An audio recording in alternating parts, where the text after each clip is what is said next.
성경에서 가장 큰 계명이 뭐냐는 질문 아마 들어보셨을 거예요. 근데 예수님의 대답은 딱 하나가 아니었죠. 오늘 저희는 바로 이 지점에서 시작해 보려고 합니다. 청취자 여러분께서 보내주신 자료 길동무와 함께하는 성서 인문학 33강 이걸 바탕으로요. 어쩌면 우리가 오랫동안 놓쳤을지도 모르는 십계명 그리고 그 계약법의 본질, 그 심장부를 향해서 한번 깊이 들어가 보죠. 네, 오늘 저희 목표는 분명합니다. 성경 해석에서 발생한 오류, 이게 생각보다 훨씬 심각한 역사적 오류인데 이게 뭔지, 그리고 그 오류가 어떻게 오늘날 우리 사회, 또 개인의 삶에까지 계속 영향을 미치고 있는지를 파헤쳐보는 겁니다. 특히 계약이라는 말의 진짜 무게를 한번 되짚어 볼 텐데요. 어쩌면 익숙했던 생각들이 확 뒤집힐지도 모르겠네요. 준비되셨다면 지금부터 본격적으로 시작하죠. 자, 그럼 그 유명한 장면부터 시작해 볼까요? 율법사가 예수님께 다가와서 묻잖아요. 모든 계명 중에 첫째가 무엇입니까? 가장 중요한 하나를 딱 물었단 말이죠. 그런데 돌아온 대답은 둘이었어요. 이게 어떻게 된 걸까요? 네, 바로 그 지점이 오늘 논의의 아주 핵심적인 출발점입니다. 예수님의 답변은 첫째, 내 마음을 다하고 목숨을 다하고 뜻을 다하여 주 너의 하나님을 사랑하라. 그리고 둘째가 내 이웃을 내 자신같이 사랑하라였죠. 여기서 정말 눈여겨봐야 할 구절은 그 다음에 나오는 둘째도 그와 같으니 라는 말씀이에요. 아, 둘째도 그와 같다. 네, 이게 단순히 그냥 두 번째 계명도 중요해 이 정도 의미가 아니라는 겁니다. 자료에서 강조하듯이 이건 두 계명이 본질적으로 분리될 수 없는 하나다. 이걸 선언하는 것에 가깝습니다. 그러니까 율법사는 분명 가장 큰 하나를 물었잖아요.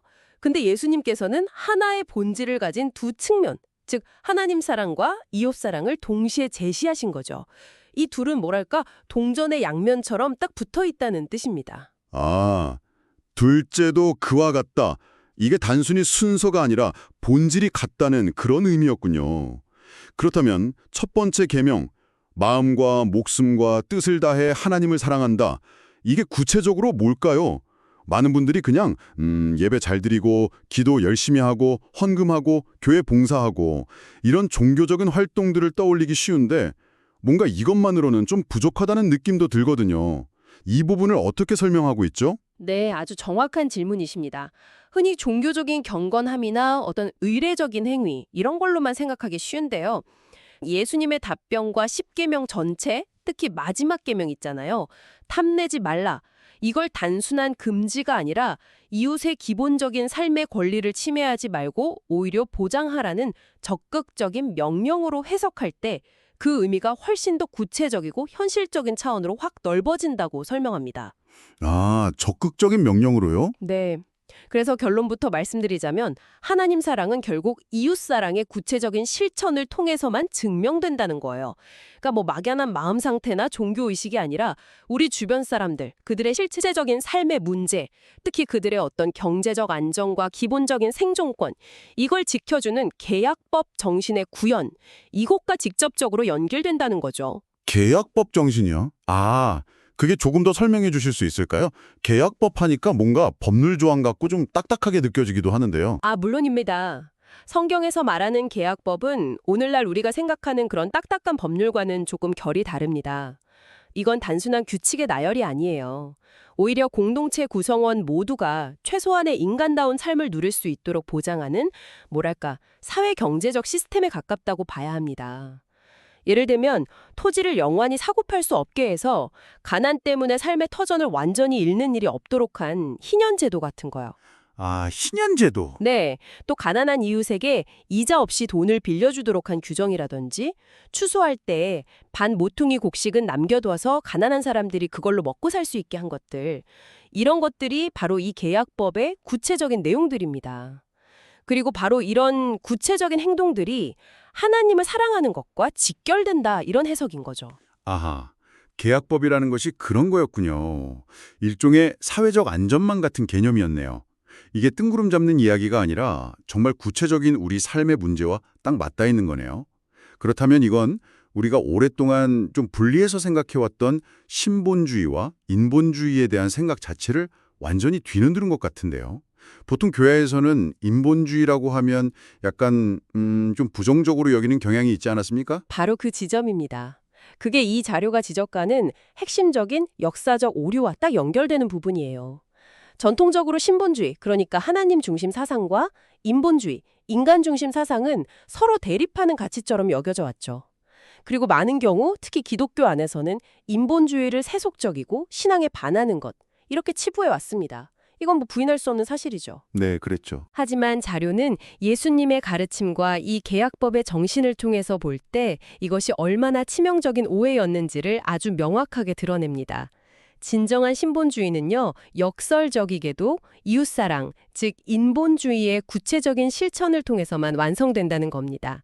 내 이웃의 기본적인 삶을 내 몸처럼 돌보는 것, 인본, 이것이 마음과 목숨과 뜻을 다해 하나님을 사랑하는 것, 신본이라는 거죠.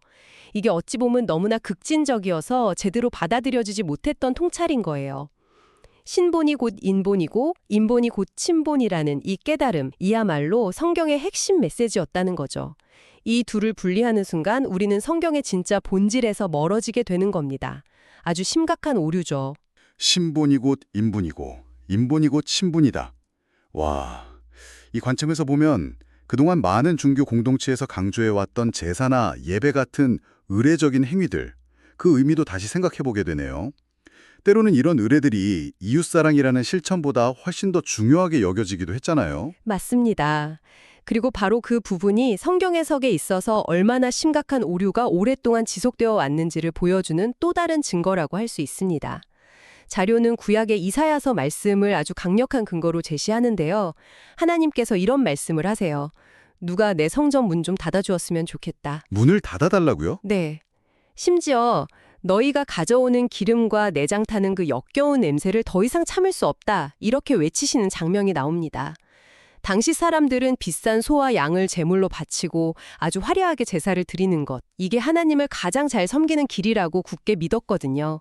근데 정작 하나님께서는 그걸 악취라고 여기셨다는 겁니다. 아니, 왜요? 그렇게 정성껏 드리는 건데. 왜일까요? 바로 정의와 공의가 무너진 사회, 즉 이웃사랑과 계약법의 정신이 완전히 짓밟힌 상태에서 드려지는 그저 형식적인 종교 행위였기 때문입니다. 아무리 겉으로 경건한 모습을 꾸며도 이웃의 고통 위에 세워진 제단은 하나님께는 그저 가증스러울 뿐이라는 거죠. 와, 정말 강력한 메시지네요. 이웃사랑이 빠진 종교적 행위는 하나님께 그저 악취일 뿐이라니. 그렇다면 이러한 심각한 역사적 해석 오류는 도대체 어디서부터 시작된 걸까요? 왜 신본과 인본이 이렇게 갈라져 버린 거죠? 이 분리는 중세시대 교회의 지나친 신중심주의, 여기에 대한 반발로 르네상스 인본주의가 등장하면서 본격화되고 더욱 심화되었다고 봅니다.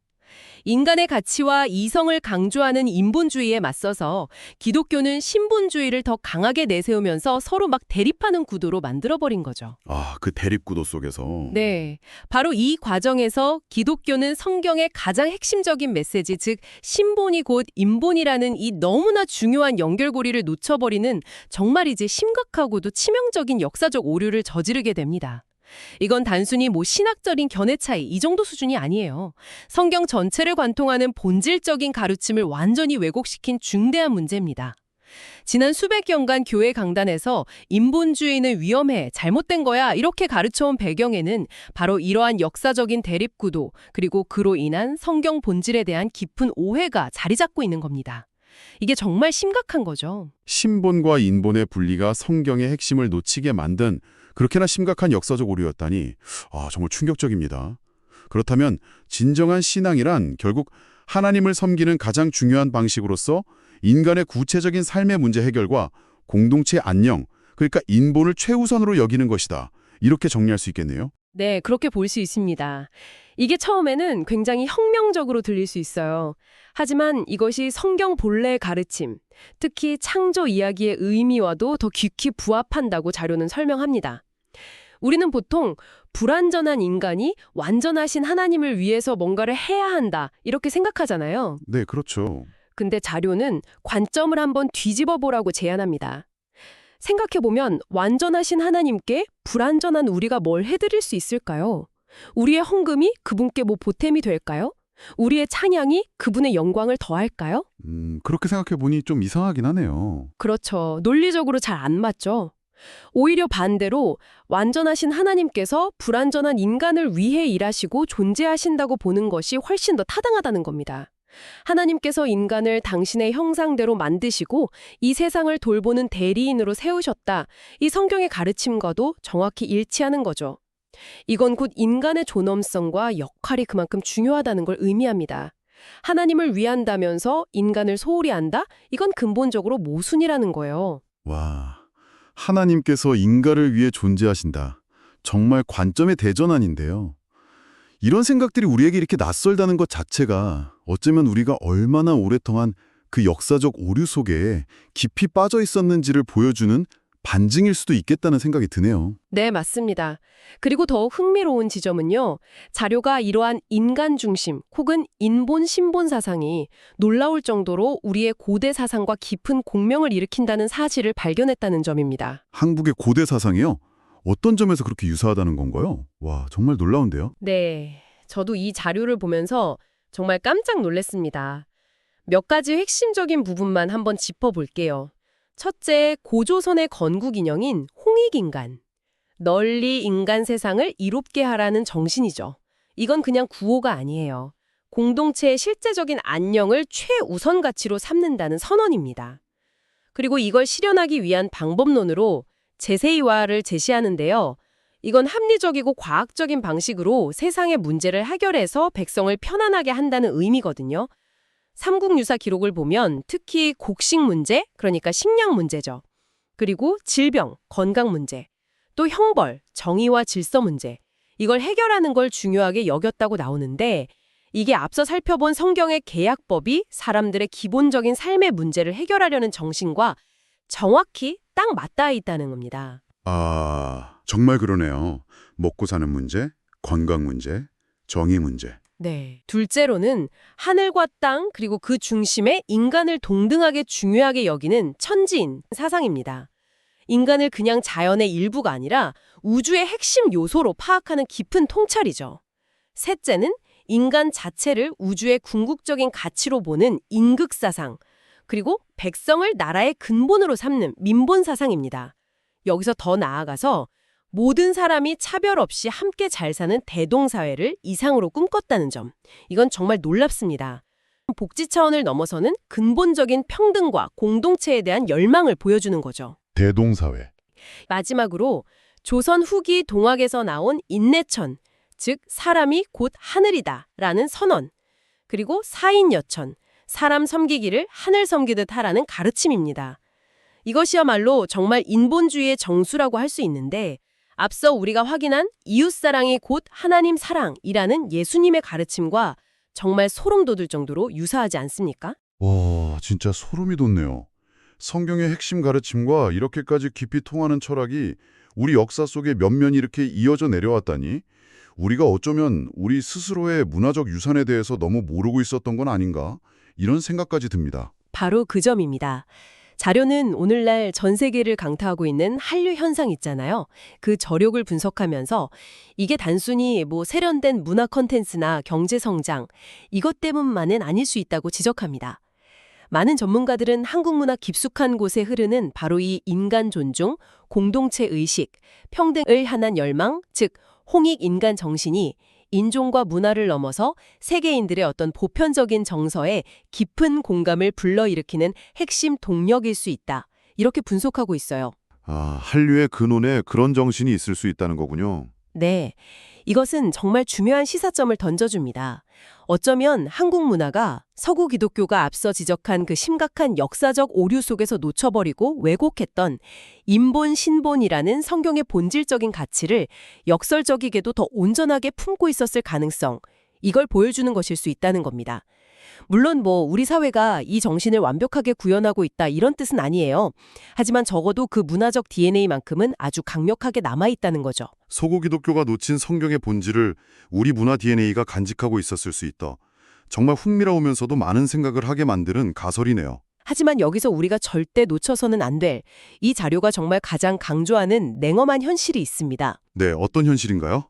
바로 성경 해석상의 그 심각한 역사적 오류가 과거의 일이 아니라는 겁니다. 오늘날에도 여전히 막강한 영향력을 발휘하면서 지속되고 있다는 사실이에요. 그리고 그로 인한 피해가 계속해서 발생하고 있다는 것이죠. 이건 정말 심각한 문제입니다. 아, 오류가 지금도 계속되고 있다. 네, 근데 더 끔찍한 건 뭔지 아세요? 대부분의 사람들이 무엇이 잘못되었는지조차 전혀 인식하고 있지 못하고 있다는 현실입니다.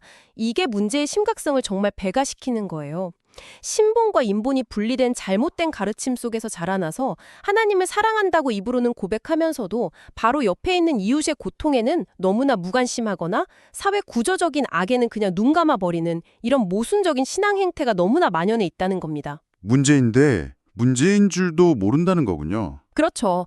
세계는 K-팝이나 K-드라마를 통해서 한국 문화의 매력에 빠져들지만 그 저변에 흐르는 깊은 철학적 뿌리, 그리고 그것이 성경의 참된 가르침과 얼마나 놀랍도록 맞닿아 있는지에 대해서는 거의 알지 못합니다. 이것이 바로 오늘날까지 이어지는 보이지 않는 그러나 쉽지 않은 피해이며 문제의 본질조차 제대로 파악하지 못하고 있다는 점에서 더욱 심각하고 통탄할 현실이라고 자료는 정말 강력하게 경고하고 있습니다. 문제가 있는데 문제인질조차 모른다는 것만큼 심각한 상황은 없겠죠. 오늘 이야기를 쭉 조막해보면 십계명과 예수님 가르침의 핵심은 결국 추상적인 믿음 고백이나 종교의식 자체가 아니라 구체적인 계약법 정신에 따라서 정의롭고 서로를 돌보는 공동체를 실제로 세워나가는 것. 즉, 이웃사랑의 실천에 있다는 거군요. 그리고 이를 위해서는 하나님 사랑과 이웃사랑을 분리해서 생각했던 그 오랜 역사적 오류에서 벗어나서 신본, 인본이라는 본래적 관점을 회복하는 것이 무엇보다 중요하다. 이런 말씀이셨습니다. 네, 정확합니다. 그리고 이러한 관점에서 보면 지난 수세기 동안 주류 기독교 역사 안에 아주 뿌리 깊게 자리 잡아온 성경 해석상의 치명적인 오류와 왜곡이 얼마나 심각해졌는지가 명백히 드러나는 거죠. 왜 오늘날 많은 이들의 신앙이 어떤 개인적인 경건 생활에만 머무르거나 사회적 책임과는 동떨어진 모습으로 나타나는지 그 근본적인 원인을 바로 이 역사적 오류에서 찾을 수 있다는 겁니다. 이건 결코 과거의 유물이 아니에요. 여전히 우리 사회와 신앙 공동체 안에 살아 숨쉬면서 부정적인 영향을 미치고 있는 현재 진행형의 문제입니다. 우리 고대 사상과의 놀라운 유사성은 인본이 신본이라는 이 진리가 특정 종교나 문화를 초월하는 보편적 가치이며 인간의 가장 깊은 곳에 호소하는 힘을 가지고 있음을 증명한다고 생각합니다. 아, 정말 많은 것을 생각하게 하는 깊이 있는 탐구였습니다. 자, 청취자 여러분께 마지막으로 질문을 던지면서 마무리할까 하는데요. 만약 사람 섬기기를 하늘 섬기듯 하라는 사인 여천의 정신, 그리고 내 이웃을 내 몸처럼 사랑하는 것이 곧 하나님을 사랑하는 것이라는 이 가르침이 진정 성경의 본질이라면 오늘 우리는 이 회복된 이해를 바탕으로 어떤 구체적인 계약법의 원칙들을 우리 사회와 공동체에 새롭게 적용하고 또 실천해 볼 수 있을까요?